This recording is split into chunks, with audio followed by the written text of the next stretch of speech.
ஒட்டஞ்சத்திரம் அருகே உள்ள வள்ளியக்கா வலசு கிராமத்தில் பொங்கல் விழாவையொட்டி சிறுவன் உரியடித்து அசத்தினார்.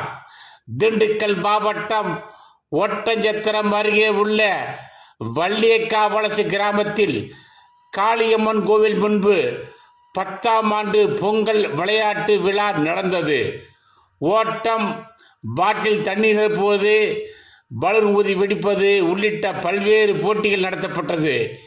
இதைத் தொடர்ந்து பெரியவர்கள் முதல் இளைஞர்கள் வரை கண்களை கட்டிக்கொண்டு உரியடிக்க முயன்றனர். ஆனால் 1 மணி நேரமாகியும் யாரும் உரியடிக்க முடியவில்லை. இதையடுத்து இதே ஊரைச் சேர்ந்த வைபை என்ற 7ஆம் வகுப்பு பள்ளி மாணவர் பெரியவரிடம் இருந்து நீளமான குச்சியை பெற்று கண்களை கட்டிக்கொண்டு உடனடியாக உரியடித்து அசத்தினார். வெற்றி பெற்ற சிறுவனுக்கு ஊர் கொத்துக்காரர் பழனிசாமி பரிசு வழங்கினார்.